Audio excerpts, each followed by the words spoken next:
మీ business ఏదైనా మీ ఊర్లో promotion చేయాలంటే అది సుమన్ టీవీతోనే సాధ్యం. ఇప్పుడే సంప్రదించండి. యాదాద్రి భువనగిరి జిల్లా బీబీనగర్ మండల్ రైన్ ఖాన్ గూడకు సంబంధించి బీఆర్ఎస్ పార్టీ అభ్యర్థిగా ఈరోజు నామినేషన్ వేస్తానికి భారీగా వచ్చారు జనాలు. అదేవిధంగా నామినేషన్ వేసి ఇప్పుడు వచ్చారు మనతో మాట్లాడడానికి. రైన్ ఖాన్ గూడకు సంబంధించి అల్లం శృతి అరవింద్ గారు మనతో ఉన్నారు. ఒకసారి అల్లం శృతి గారు చాలా విద్యావంతురాలు. ఎందుకంటే రైన్ ఖాన్ గూడకు సంబంధించి ఎన్నో కార్యక్రమాలు ఉన్నాయి. గ్రామానికి సంబంధించి నేను ప్రజలకు సేవ చేస్తాను, ప్రజల కోసమే ఉంటానని చెప్పి ఈ రోజు బరిలో ఉంటుంది. ఒకసారి శృతి గారితో మాట్లాడదాం. శృతి గారు చెప్పండి, మీరు ఈ అంటే గ్రామంలో ఉన్నటువంటి సమస్యలను ఏ విధంగా పరిష్కరిస్తారు, మీరు గెలుపు విధంగా ఏ విధంగా దూసుకెళ్లాలని ప్రయత్నం చేస్తున్నారు? నమస్కారం అందరికి.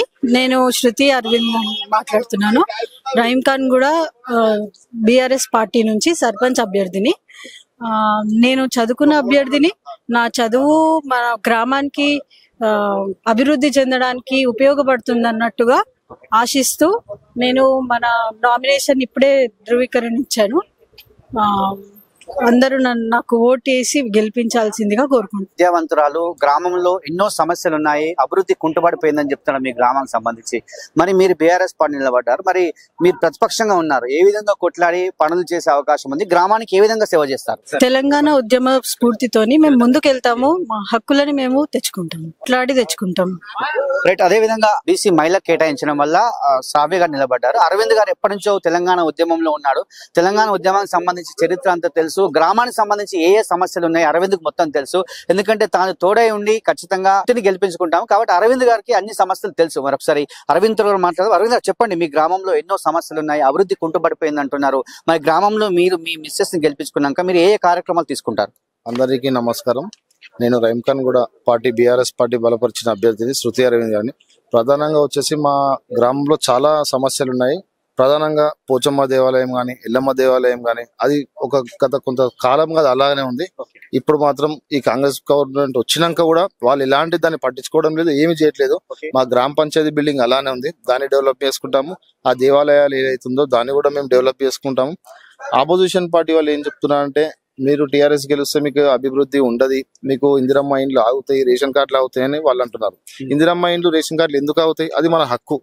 ఇవ్వడానికి వాళ్ళు, తెచ్చుకోవడానికి మనకు హక్కు. అది అర్హులందరికీ వస్తే మనం తెచ్చుకుంటాం వెళ్ళి. వాళ్ళు చెప్పేది పచ్చి అబద్ధం. వాళ్ళు ఏదో ఈరోజు వస్తారో చెప్తారు. గ్రామ ప్రజలందరికీ తెలుసు.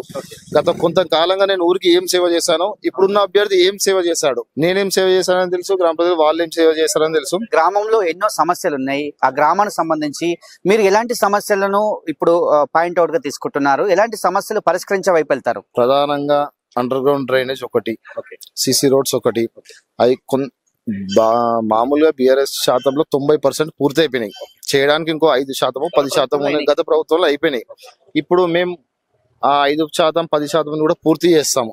అవి పూర్తి చేసి ఎంతసేపు గ్రామం పైన దృష్టి పెడతాము. గ్రామానికి ఒక లైబ్రరీ కావాలి, అది తెచ్చుకుంటాము. ఇంకా ఏమేమి కావాలనేది నేను గ్రామ ప్రజలతో కూర్చొని చర్చించి దానిపైన నేను కొట్లాడతాను. నామినేషన్ కు చాలా భారీగా తరలి వచ్చారు. గ్రామం నుండి చాలా పెద్ద ఎత్తున వచ్చారు. మొత్తం కూడా హడావిడిగా కొనసాగింది.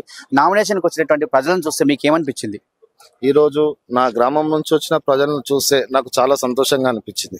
వాళ్ళు ఎప్పుడైతే నా వెనుకంటి ఉన్నారో, నాకు ఈ రోజే నా విజయం వచ్చేసిందని నాకు అనిపించింది. ఈ రోజు వచ్చిన ప్రజలను చూసి, నా ఊరి గ్రామ ప్రజలను చూసి నేను ఎంత మురిసిపోతున్నానంటే నాకు చాలా సంతోషం అనిపించింది. ఈ రోజు వచ్చిన గ్రామ ప్రజలకు థ్యాంక్స్. విద్యావంతురాలు, చివరిగా మీకు అవకాశం వచ్చింది. మహిళగా గ్రామానికి సేవ చేసే అవకాశం వచ్చింది. మరి గ్రామానికి మీరు ప్రజలకు చివరిగా ఏ ఏ కార్యక్రమాలు తీసుకుంటారు? ప్రజలకు ప్రతి బీదవాడికి కూడా ఎలాంటి కార్యక్రమాలు తీసుకునే అవకాశం ఉంది? విద్య, వైద్యం, ఆరోగ్యం పట్ల ఏదన్నా సమస్య వచ్చినా నేను ఖచ్చితంగా చేపట్టుకుంటాను.